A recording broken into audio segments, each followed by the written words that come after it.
Hi folks, Mr. Ackerman here. Thanks for watching. This is the supplementary video for lesson number 5 in Unit 4. The topic is elastic potential energy, Hooke's law, and simple harmonic motion. At this point, I'm going to assume that you've completed the lab for Hooke's law, and you know what the graph of force versus displacement looks like, and also that you've watched this video here on elastic potential energy, so you've had the content for this lesson, and right now what I'm going to do is take you through the lecture notes as well as some of the demos that we would have been doing if we were together in class. So let's jump into the lecture notes right now. The first slide just deals with the lab that you've already done, so we're going to move through that and take a look at the results that you should have obtained. We usually get very good results in this lab, and by good I mean they're what you would expect based on the theory. We have a straight line through the origin, which is actually Hooke's law. The slope of the line is known as the force constant or the spring constant. It has units of rise over run, which is newtons per meter, and it gives you an idea of how stretchy a spring is or how stiff it is, how many newtons of force you need to apply to stretch it by a meter. And so moving along, there's a couple of little details to cover, which is that we have to distinguish between the force we are applying on the spring and the force that it applies in return, according to Newton's third law. So I have here a spring, and as you can see, if I displace it to my right, then it's pulling back to my left. And that, of course, is just Newton's third law. So there's two ways we can write Hooke's law. We can either write it in terms of the force that we are applying, which you know from the lab, is equal to kx, or we can think of it in terms of the force that the spring returns on you when you displace it. Now, this particular spring here is very tightly coiled, and the coils, you can see, are actually touching. You can't compress it. But if you think about other kinds of springs, like maybe you've seen the springs underneath certain vehicles, those kinds of springs can compress, or the springs that you might see in an old sofa or a chair, maybe at your grandparents or something like that. Those kinds of springs can stretch or compress, and so X can be positive for stretch or negative for compression, and that's shown in this diagram here. I just want you to be aware that a lot of the springs that we might be using, you can't compress them, okay? Anyway, moving along, try to get to something a little bit newer that wasn't in the lab. We have a force versus displacement graph. And if you remember from previous units, that means, earlier in this unit, that means if you find the area beneath the graph, you're finding the work done to stretch the spring. Now you might be thinking, why do I need to do an area calculation? Why don't I just do work equals force times displacement? Because we all know as long as theta is 0, cos of 0 is 1, so we're going to get F delta D. Why don't you just use this formula? Why go to the trouble of finding the area? And the answer, of course, is that in the beginning of stretching, the stretching is very easy. It doesn't require a lot of force. But as you stretch more and more, the stretching becomes harder. It requires more force. So this force down here in this formula is not constant. So if you were to calculate the work this way, I would ask you, how many newtons of force are you going to plug into this formula? What value are you going to use? And the answer is you don't know what to use because the number keeps changing. But if you use the area example, the area method, that already accounts for that. And that's why we use this approach. And when we do that with F equals kx, from this derivation you can see we get a formula, a half kx squared, and that's known as the elastic potential energy. And the idea is when we stretch a spring, we're doing work. We're applying a force through a distance. And so you might wonder, where did that energy go? Usually we see the results of work. Right now I don't see any results. But the answer, of course, is if you let go, now the spring snaps back, it starts moving, it gains kinetic energy. And that's telling you, oh, there must have been some energy somewhere in this system, but it was stored up, it was being ready, saved, being ready for use. Call that potential energy. And of course, that's the elastic potential energy, and so now you know, I can give a sense of where we're going with this formula. So moving along, a couple of classic problems. You need to learn how to do the next two problems. One of them uses a forces approach, and one of them uses an energy approach. Pay close attention to which one gets used when, because it can get a little bit tricky. So this first question, now it's in your book. I could tell you to just go do it and check your answer, but I want to point something out. It says a fish is hung from a vertical spring scale, and it's an ideal spring. It's a Hooke's law spring. Now in part A they say, by how much does the spring stretch if it stretches slowly to a new equilibrium position? Now some students read those words and they don't really think to themselves, why would they say it stretches slowly? Why wouldn't they just say it stretches to a new equilibrium position? Well, I want to show you a little video that I made with this actual spring here, made it at home here, and I'm going to show you two ways to attach a mass, such as the fish in this question, to a spring, and then let it go down to its equilibrium position. So let's just jump to that, and hopefully when you see the video and you see the two different ways, you'll know why they wrote this question this way. So here's the first video. You can see I'm attaching the mass, in this case it would be a fish in this question, and I'm using my hands to slowly lower it, and then when it feels to me like I don't need to support it anymore, I'm letting go. This spring is in equilibrium. That's what they asked you to do in this question. But now I'm going to attach the spring, and I'm just going to let go. I'm not going to slowly lower it, and you see there's a completely different result. So the wording in this question is actually super important, and any student who ignores the wording is going to make a mistake here. So kind of think of yourself like a lawyer who's reading a contract very carefully to see what it says. That's what you got to do in this question. Now, as you're going to see when you do this question and you check your answer in the book, you use a forces idea. Maybe the word equilibrium gave that away, because maybe you're thinking if you draw a free body diagram, something like this, you can say, well, when the fish has been lowered to a certain position, the gravity force and the spring force will be equal. And you're right. And that's actually the way that the book solves it, and the way that I would recommend you solving it. But some of you who are thinking deeply here might think, well, wait a minute, we also know that there's energy changes going on here. There's gravitational potential energy when the fish is at the highest point, and then the mass gets lowered, all the EG goes away if we make zero the equilibrium point, and now the spring is stretched, so there's actually elastic potential energy. Now, if you believe in the law of conservation of energy, why don't you just say that EG converts to EE and solve it the way I've written here? If you do that, you're going to find that your answer is off by exactly a factor of 2, which might seem kind of confusing. And so what's going on? Does the law of conservation of energy not apply? Well, of course it applies. But if you try to solve it just like this, you get the wrong answer. I'm going to leave it to you guys to think about why that is. And when you think you have an answer, send me a message, or better yet, post your proposed solution in the class comments in G-Class so that everyone can see, and maybe we'll get a little discussion going. All right, moving along. The next classic question in these kinds of this kind of physics involving Hooke's law is a problem where you are going to use the energy concept, and it basically relates to the second part of the little video I just showed you, where I had attached the mass to the spring, and it was bouncing up and down like this. It was in motion. So let's look at the question.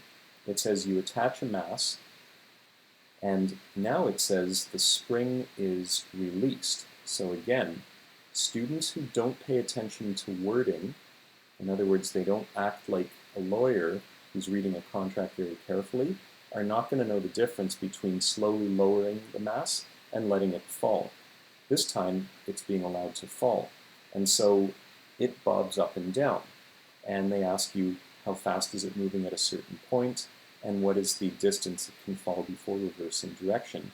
In this question, you're going to use an energy idea because it's a lot easier than using a forces idea. It's not that you can't use a forces idea, you can, but if you remember, when a spring stretches and it's going like this, Fx equal to Kx is always changing, and therefore the force being exerted is changing on a regular basis. And so if you want to solve this using forces and acceleration, you're going to run into a really big problem, which is that you have to ask yourself, how does the force change from 1 second to the next, and therefore how does the acceleration change, and therefore how does the speed change?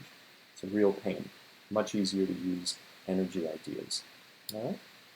Moving along, I just have to switch very briefly to my next set of slides. 6 slides in my sketching app here.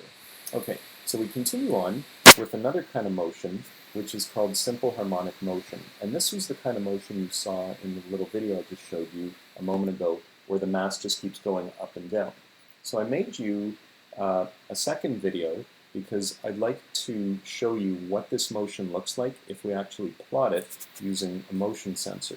So going back to where we were here, let's close this one, and I'm going to bring this one up here. So I'm attaching the mass, and I'm allowing it to get moving. This time I just give the spring a little pull and let go. And in the background, my computer is running with the motion sensor. And what I'm plotting is vertically, by the way, yes, that's my daughter who just hopped by there, wondering what I was doing. You have a vertical axis with position and a horizontal axis with time. Just show that again. So there it goes. And you see you get a sine or a cosine wave, a sinusoidal wave. And that is discussed in the textbook. They go into a reason why. They show an interesting way of visualizing it. I just wanted to show it to you using the motion sensor so that you believe me that that's what really happened. Not that I would lie to you about something like this. But anyway, if something is oscillating like that, then it seems to have a period or a frequency of oscillation. And the textbook derives a formula for that. You can look at the derivation. I'm not really going to ask you to derive that formula on a test, but what I will ask you to think about is in what way do these formulae make sense? For example, the period, well, it has 2 pi, and so does the frequency formula. 2 pi because something's going in a cycle. Cycles can be represented by a circle. Circles make me think of pi, and so I'm not surprised to see 2 pi in there. The square root sign, why is that there? Well, if you look at the k and the m and you look at the units, you're going to see it has to be there because that's the only way to get units of cycles per second or seconds per cycle, depending on which formula you're using. But I'd like you to think about, why should the period formula have m over k? Why isn't it k over m, or m times k? This would seem to suggest that the more massive the object on the end of the spring is, the longer the period. Does that make sense? And the stiffer the spring is, the larger the k value in the denominator here, what's that going to do? Well, a larger denominator is going to make the overall fraction smaller. And so does it make sense if you have a stiffer spring, there's a shorter period? Well, to figure this out, what I did was I went into our graphing program that we use when we're doing motion sensor activities, and I took 2 springs, which I have here at home. This is the stiff spring, doesn't stretch very much. And this is a much looser spring, which stretches a lot more. And I hung it vertically, like you saw in the previous video, and I used either a 500 gram mass or a 200 gram mass on the end of it, and I set these objects into motion, and I've got some graphs for you. So first off, let's take a look. I've got the loose spring with the 500 gram mass, and I'm plotting position versus time. You can't see it, but it says time behind the video of me here. And this is what you actually saw in the little video that I showed you. So what I'd like to do is ask you to pause the video in a moment and think about what this graph would change to if I did the loose spring with a lighter mass. So what do you think would happen if I replaced the heavy mass that's bobbing up and down with something lighter, but I kept the spring the same? Okay, so hopefully you've had some time to think about that, and I'm going to show you the results. I'm going to superimpose the 2 graphs. And there's a couple of things that you're going to notice. First of all, the new graph is at a different position. Now, why would the lighter mass be at a higher position from the motion sensor? Well, I think you can guess that the lighter mass doesn't sit as low when you just give it a little bit of a displacement from equilibrium. So that's why the two graphs don't overlap from the same vertical position. But another thing to notice is how many peaks and troughs we can see.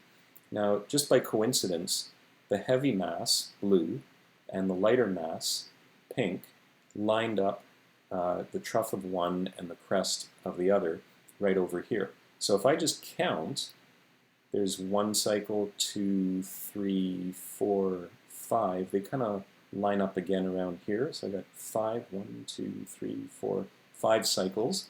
But with this one, I got 1, 2, 3, 4, 5, 6 cycles. I'm getting more cycles in the same amount of time. In other words, a higher frequency for the lighter mass. In what way does that make sense? Maybe you can think of some of the background physics knowledge that you have. For example, Newton's laws would be great. Newton's first law, the law of inertia. Think about that. Why does a lighter mass on the same spring have a higher frequency or a shorter period? Now you might say, well, hold on a minute. I'm noticing something else that you changed, Mr. Ackerman. The amplitude of that lighter mass is not the same. Maybe you're thinking I'm trying to trick you here, and had I made the amplitudes the same, maybe we would have seen the same period. But I want to convince you that that's not the case. So what I did was I took two other masses here. I took the stiff spring with the 500 gram mass, and you can see a certain amplitude there. And what I did was I just repeated that with a smaller amplitude in a separate side experiment. And if you look here, you can see there's a peak for the one with the large amplitude, there's a peak for the small amplitude. Peak, peak, peak, peak. The frequency, the period, stays the same. So I want you to understand that the amplitude has no effect on the period or frequency of oscillation. It's kind of like a pendulum, if you have ever studied those. The amount that you displace the pendulum by when it's ticking does not determine the frequency. It might determine how fast the pendulum gets swinging, but when you pull something off to the side, it gets going a lot faster, like a swing at the park. But it's going faster, it's got a farther distance to go, the frequency stays the same. Anyway, so those are two things to compare and to get you thinking about background physics ideas. Now this is position versus time.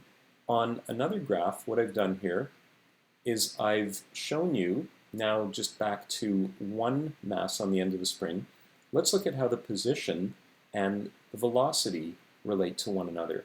Time again is at the bottom. So I'm going to pull this off to the side here so that it doesn't get in the way. And what do we find? So y1, blue, that's this position. y2, green, is velocity. So what do you notice? When the mass is at its farthest position from the motion sensor, so when it's as high up as it's going to go, that's right over here, and then when it's closest to the motion sensor, that's down there, that's the lowest it's going to go. Now let's look at the speeds at different times. What do you know about the mass when it's at the highest or the lowest? Well, that should be the turnaround point. So the speed, the velocity, should be 0. Is it? Well, if we go up here to where the mass is the highest point, and then we take our way down to roughly where the velocity graph is, and then we go across to the velocity axis, we see, yeah, that's where 0 is. And maybe from doing some practice problems, you know that at the equilibrium position, in the middle of highest and lowest, that's where the mass has stopped speeding up and is getting ready to slow down, so it's actually moving the fastest. Let's see whether the velocity is highest at the equilibrium position in the middle. So we take let's see, if we look, we're at about 32 centimeters there and maybe 14 centimeters there. So that's a total peak to trough distance of about 17 centimeters. So somewhere in the middle, right around here, is equilibrium. And if you go along here, let's pick this point for example, now you go up to the velocity graph, sure enough, that is a maximum velocity. And you'll find the same thing if you go to the next equilibrium point and you go down there. I'm going to move this over a bit. You go down there and you find the highest negative velocity, which is when it's coming toward the, coming toward the motion sensor. So these graphs actually do make sense. And one more thing I can do is I can change from velocity to acceleration. And now you get two graphs that are completely out of phase with one another. In other words, when you are at maximum displacement, you're at maximum negative acceleration, and when you're at minimum displacement from the motion sensor, you're at maximum acceleration. If you think about that, when the mass has gone all the way to the bottom and that spring is really stretched, there's a lot of acceleration. And the same thing at the top, when the spring has come as unstretched as it can get and gravity is giving all of its force 100% toward accelerating the mass. So all of these graphs here, what I've done, if you hop into G-class, I'm going to post these in a separate posting, and you're going to see it's going to tell you what mass is on which spring. So this is the black spring, the looser one, and this is the gray or silver spring, the stiffer one, okay? And you can see exactly what I've shown you, just with a slightly nicer presentation that's a little bit easier.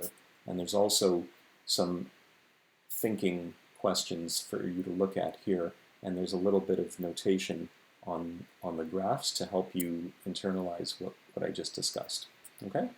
Anyway, moving along, that's a demo that you would have seen in class if we were there. To help you with this, go to PhET, which we've used before.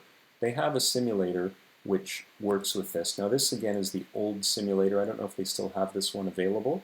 It's the one that I use. They might have a newer, improved version which you can download and play around with. But there's also a question in the textbook for you to try to help you to understand these concepts and to just talk about where energy, speed, acceleration, forces are minimum and maximum. Okay? So give those a try for some practice.